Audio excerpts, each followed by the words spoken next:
اسمعوا إذاعة شعار التوحيد أجيه 96.1 FM لانتشار علم الكتاب والسنة على فهم السلف الصالح. بسم الله الرحمن الرحيم. الحمد لله والصلاة والسلام على رسول الله وعلى آله وصحبه وسلم تسليما كثيرا. أما بعد. Kaum muslimin dan muslimat yang saya cintai dan hormati, rahimani wa rahimakumullah dimanapun anda berada, alhamdulillah wa syukurullah adalah untayan yang hendaknya selalu kita lantunkan, kita yakini dan kita realisasikan dengan amalan kita untuk Allah Jalla wa'ala. Dialah zat yang telah berfirman di dalam Al-Quranul Karim, wa in ta'uddu ni'matallahi la tuhsuha innal insana lazalumun kaffar. Andai kata kalian menghitung-hitung akan nikmat Allah atas kalian, la tuhsuha, niscaya kalian tidak akan mampu menghitungnya. Innal insana lazalumun kaffar, sesungguhnya manusia itu selalu melakukan kezaliman dan kekufuran. Sungguh nikmat dan anugerah Allah kepada kita sangatlah banyak. Tidak akan mampu kita menghitungnya dan tidak akan mampu kita mensyukuri itu semua. Maka dari itu hendaknya kita senantiasa untuk memperbanyakkan istighfar karena kekurangannya kita di dalam bersyukur kepada Allah Jalla wa'ala. Apabila nikmat saja kita tidak bisa menghitungnya, maka bagaimana kita bisa mensyukuri seluruh nikmat itu? Oleh karena itu merupakan bimbingan dari Nabi sallallahu alaihi wasallam. Beliau bersabda, "Istaghfiruh fa inni astaghfirullah fil yaumi 100 marrah." Perbanyakkanlah istighfar, meminta ampunan kepada Allah. Sesungguhnya aku meminta ampunan kepada Allah di dalam satu hari sebanyak 100 kali. Hadis diriwayatkan oleh Al-Imam Muslim dari Aghar ibnu Yasar. Saudara dan saudari yang saya cintai dan hormati dimanapun anda berada, rahimani wa rahimakumullah. Semua kita merindukan surga. Semua kita berangan-angan dan bercita-cita memasuki surga. Surga merupakan impian setiap hamba. Bahkan surga itu impian mereka orang-orang yang tidak mengenal Islam.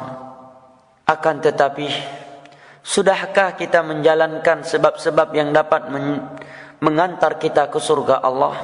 Sudahkah kita menelusuri jalan yang dapat memasukkan kita ke dalam surga?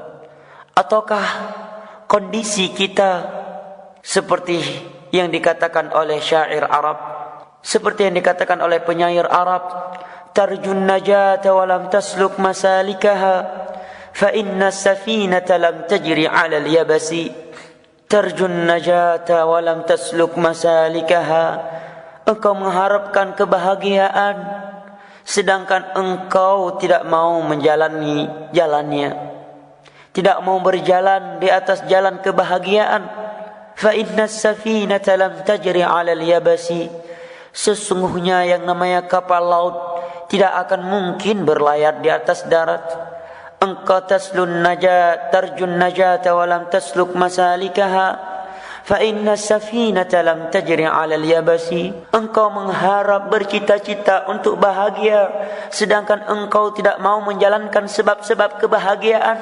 Sesungguhnya kapal yang ada di laut itu tidak akan mungkin berlayar di atas daratan. Maka demikian pula anda mengharap surga Allah, kita bercita-cita untuk memasuki surga Allah, kita merindukan surga Allah, sedangkan kita tidak mau berusaha, kita tidak mau bersabar, dan kita tidak mau berjiwa besar tatkala kita berada di atas jalan menuju surga Allah Jalla wa'ala. Saudari dan saudara dan saudari yang saya cintai dan hormati, rahimani wa rahimakumullah. Hari demi hari dari bulan Ramadan yang penuh barakah, penuh maghfirah dan penuh rahmah ini telah kita lalui. Maka berikut ini sedikit untaian nasihat dan bimbingan dari saya, saudara Anda yang bernama Farhan, sebagai bentuk perasasian terhadap hadis Nabi SAW, ad-dinun nasihah, agama ini merupakan nasihat. Ketahuilah wahai kaum muslimin, merupakan kebiasaan yang jelek yang terjadi dan muncul dari kebanyakan kaum muslimin di bulan Ramadan adalah di mana mereka bersemangat, berduyun-duyun, serta mengajak keluarga karib kerabat mereka untuk menghidupkan malam Ramadan, salat tarawih di awal-awal bulan Ramadan. Akan tetapi manakala bulan Ramadan telah memasuki 10 awal, 15 atau 10 terakhir, maka kita melihat kaum muslimin kebanyakan mereka telah luntur semangat mereka dari beribadah di malam hari, baca Al-Quran, salat tarawih. Bahkan semakin hari dari bulan Ramadan, saf yang ada di masjid semakin dekat daripada imam. Semakin hari semakin diupdate. Rupanya bukan status Facebook saja sekarang diupdate. Saf di masjid pun diupdate setiap malam, 1 saf atau setengah saf. Sehingga semakin malam, semakin berlalu dari hari-hari Ramadan, saf semakin hari semakin dekat dari imam. Bisa-bisa di malam-malam akhir yang sisa hanya imamnya, muadzin dan pengurus masjidnya. Jangan demikian. Bukan demikian diajarkan dan dibimbing oleh Nabi SAW. Bahkan hendaknya semakin hari dari bulan Ramadan ini, kita hendaknya semakin semangat di dalam beribadah. Kenapa? Karena semakin dekatnya kita dengan malam Lailatul Qadar yang khairum min alfi syahr, yang lebih baik daripada 1000 bulan. Subhanallah. Beramal di 1 malam, pahalanya lebih baik daripada 1000 bulan.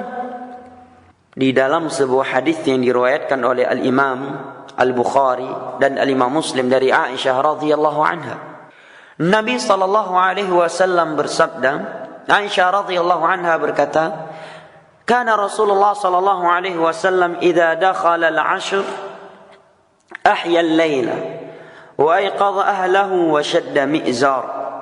Nabi SAW kalau sudah masuk 10 hari terakhir bulan Ramadan, beliau menghidupkan semalam penuh dengan ibadah. Kalau di bulan Ramadan, beliau tidak semalam penuh melakukan salat malam. Ya.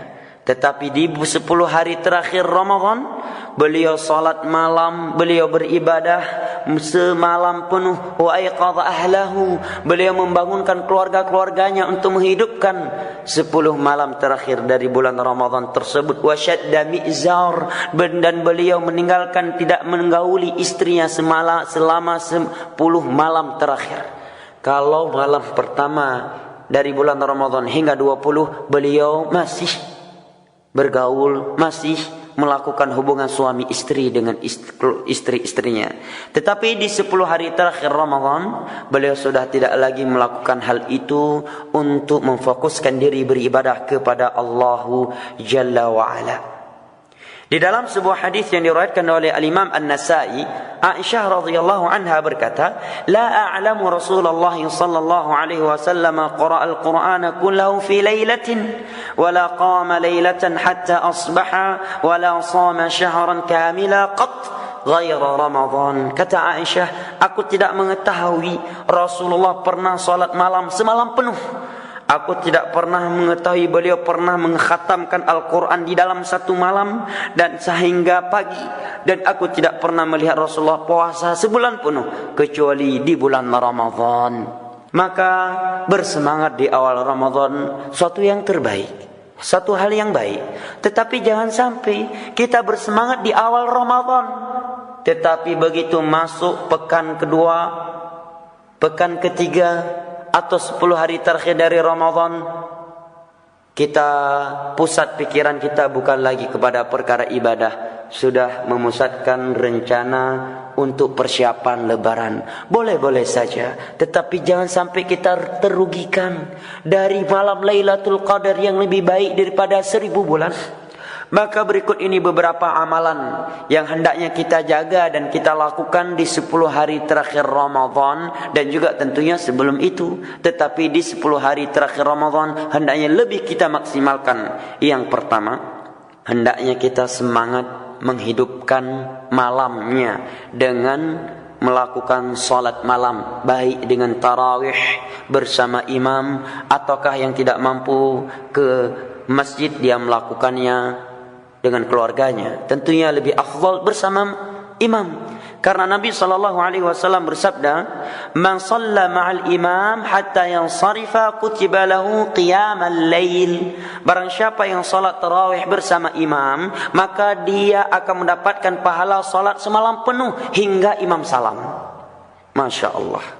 Nah, Nabi SAW di dalam hadis yang diriwayatkan oleh Al-Imam Al-Bukhari dan Imam Muslim dari Aisyah radhiyallahu anha, beliau kalau 10 hari terakhir dari bulan Ramadan, beliau salat malam semalam penuh, baca Al-Quran khatam di setiap malam. Amalan yang kedua yang hendaknya kita lakukan dan kita maksimalkan di 10 hari terakhir Ramadan adalah membangunkan keluarga kita, anak istri, saudara dan saudari kita, untuk menghidupkan malam tersebut. Sebagaimana di dalam hadis yang diriwayatkan oleh Al-Imam Al-Bukhari dan Imam Muslim dari Aisyah radhiyallahu anha di atas tadi, bahwa Rasulullah sallallahu alaihi wasallam kalau sudah masuk 10 hari terakhir Ramadan, ayqadha ahlahu, beliau membangunkan istri-istrinya, membangunkan keluarganya. Di dalam hadis yang diriwayatkan oleh Al-Imam Abu Daud dari Aisyah radhiyallahu anha, bahwa Nabi SAW bersabda, "Rahimallahu rajulan qama minal lail fa shalla fa ayqadha ahlahu fa in abat nadhaha fi wajhiha minal ma'." Semoga Allah merahmati seorang suami yang dia bangun di malam hari melakukan salat, setelah itu dia bangunkan istrinya. Tatkala istrinya enggan bangun, maka dia perciki wajahnya dengan air. Rahimallahu imra'atan qamat min al-laili fasalat faiqadat zawjaha fa in aba nadhahat fi wajhihi min al-ma'. Dan semoga Allah merahmati seorang istri yang ketiga, yang dia bangun di malam hari lantas melakukan salat malam, kemudian dia bangunkan suaminya. Tatkala suaminya enggan bangun, maka dia perciki wajah suaminya dengan air. Masya Allah, begitu romantisnya, begitu harmonisnya rumah tangga Rasulullah sallallahu alaihi wasallam. Dan beliau menasihati kita, menganjur kita untuk menghidupkan malam 10 hari terakhir. Bahkan beliau juga menganjurkan yang namanya suami istri itu untuk saling tolong menolong di dalam melakukan ibadah kepada Allah. Jangan Anda menjadi istri semangat membangunkan suami untuk bekerja saja, tetapi ada yang harus lebih dibangunkan, yaitu untuk melakukan salat malam. Yang ketiga, hendaknya kita memperbanyakkan baca Al-Quran di 10 hari terakhir tersebut, karena di situ ada malam Lailatul Qadar. Apabila kita beramal di malam tersebut, maka pahalanya seperti lebih mulia dan lebih utama daripada 1000 bulan. Di dalam sebuah hadis yang diriwayatkan oleh Al-Imam Abu Daud dari Abdullah bin Mas'ud, Rasulullah sallallahu alaihi wasallam bersabda, "Man qara'a harfan min kitabillah falahul hasanatu wal hasanatu bi asyri amsalha." Barang siapa yang membaca satu huruf dari Al-Quran, maka dia akan mendapatkan sebuah kebaikan, dan kebaikan tersebut dinilai menjadi 10 kebaikan. Aku tidak menyatakan alif lam mim itu satu huruf, walakin alif harf wal lam harf wal mim harf. Akan tetapi alif itu satu huruf, lam itu satu huruf, dan mim itu satu huruf. Masya Allah. Nah, kalau kita baca Al-Quran, qaddarallah, Allah pertemukan kita dengan malam Lailatul Qadar, maka bisa kita bayangkan bagaimana besarnya keutamaan, yang mana beramal di malam itu lebih baik daripada kita beramal dari 1000 bulan. Subhanallah. Di dalam hadis Aisyah yang diriwayatkan oleh Al-Imam Al-Bukhari, beliau bersabda, "Al-mahiru bil Quran مع السفرة الكرام البررة والذي يقرأ القرآن فيتعتع فيه وهو عليه شاق له أجران. Sesungguhnya orang yang mahir dengan Al-Quran, pandai membaca Al-Quran, mengamalkannya dan mendakwahkannya, dia akan bersama para malaikat yang baik dan mulia. Dan orang yang membaca Al-Quran dan dia tertatih-tatih ketika membacanya, namun dia tidak pernah berputus asa dan berkecil hati, maka dia mendapatkan 2 pahala, kata Nabi SAW. Amalan yang berikutnya yang hendaknya kita lakukan di 10 hari terakhir Ramadan adalah beriktikaf, di mana Nabi SAW menjaga ibadah iktikaf ini di 10 hari terakhir Ramadan, bahkan hingga beliau diwafatkan oleh Allah. Bahkan di tahun beliau meninggal, beliau melakukan iktikaf selama 20 hari, sebagaimana di dalam hadis yang diriwayatkan oleh Aisyah dalam Sahih Bukhari dan Muslim. Maka kata Imam Az-Zuhri, عجبا للمسلمين تركوا الاعتكاف مع أن النبي صلى الله عليه وسلم ما تركه منذ قدم المدينة حتى قبضه الله عز وجل. Sungguh menakjubkan kaum muslimin, mereka meninggalkan ibadah iktikaf, padahal Nabi SAW tidak pernah meninggalkan ibadah iktikaf semenjak beliau masuk ke kota Madinah hingga diwafatkan oleh Allah Jalla wa'ala. Banyak rahasia di balik ibadah iktikaf itu. Di antara rahasianya akan membersihkan hati kita, akan membuat hati kita ini semakin dekat dan semakin cinta kepada Allah. Tatkala hati kita ini sudah baik, tatkala hati kita ini bersih, maka sungguh seluruh anggota badan kita ini akan menjadi bersih dan menjadi baik. Karena Nabi menyatakan, idza salahat salahal jasadu kullu, apabila hati itu baik akan baik jasad itu semuanya. Wa idza fasadat fasadal jasadu kullu, namun kalau hati itu jelek, buruk, maka akan buruklah seluruh anggota badannya, amalan-amalannya. Hadis diriwayatkan oleh Al-Imam Al-Bukhari dan Al-Imam Muslim dari Nu'man ibnu Bashir. Sebuah anggapan yang kurang tepat dan keliru dari sebagian kaum muslimin ketika dia mengetahui keutamaan iktikaf. Dia menyatakan, lu saya enggak bisa iktikaf 10 hari terakhir. Para ulama menyebutkan tidak ada syaratnya bahwa iktikaf harus 10 hari terakhir. Bahkan tidak ada syaratnya harus semalam dan sehari penuh. Kapan dia mampu? Dia mampu beriktikaf 2-3 hari. Kemudian setelah itu dia harus keluar bekerja, atau dia hanya bisa beriktikaf di malam hari. Maka setiap dia masuk kepada iktikaf, dia perbarui kembali niatnya, karena tujuan dari iktikaf itu kita menyendiri di dalam masjid, memfokuskan diri untuk beribadah kepada Allah Jalla wa Ala. Maka berikut ini saya tutupkan ceramah yang singkat ini dengan pepatah Arab yang diucapkan oleh para ulama, fala tashtaghil illa bima yaksibul ula wa la tardha lin nafsi nafisata birrada wa fi khalwatil insani bil ilmi unsuhu wa islimu dinul mar'i inda tawahhudi. Jangan engkau bersibukkan diri kecuali dengan sesuatu yang melahirkan kemuliaan, dan janganlah engkau ridha untuk jiwa yang mulia ini sesuatu yang hina. Wa fi khalwatil insani bil ilmi unsuhu, sesungguhnya apabila seorang itu berkhawat dengan ilmu, maka ilmu akan menemaninya. Sesungguhnya agama seorang itu akan selamat tatkala dia bersendirian. Wa yaslimu min qala wa qili wa min adha jalisin wa min washin bighaidin wa hasadin wa khairu maqamin qumta fihi wa hilyatin tahliyatuha dhikral ilahi bimasjidi. Engkau akan bisa selamat dari qila wa qal, kata ini dan kata itu, dan dari gangguan teman, orang yang menipu, dan dari hasad manusia tatkala engkau bersendirian bersama Allah. Sesungguhnya tempat yang sangat terbaik engkau hiaskan dengan berzikir dan mengingat Allah adalah masjid. Ini syairnya. Maka mudah-mudahan ini dapat memberi motivasi kepada kita semua untuk memfokuskan dan memaksimalkan ibadah di hari-hari Ramadan ini, terkhusus di 10 hari terakhir Ramadan. Wabillahi taufiq wal hidayah, wa sallallahu ala nabiyina Muhammad wa ala alihi wa sahbihi wa sallam, wa akhiru da'wana anil hamdulillahi rabbil alamin. Wassalamu alaikum warahmatullahi wabarakatuh. Radio Syiar Tauhid Aceh 96,1 FM. Sahabat berbagi ilmu Islam.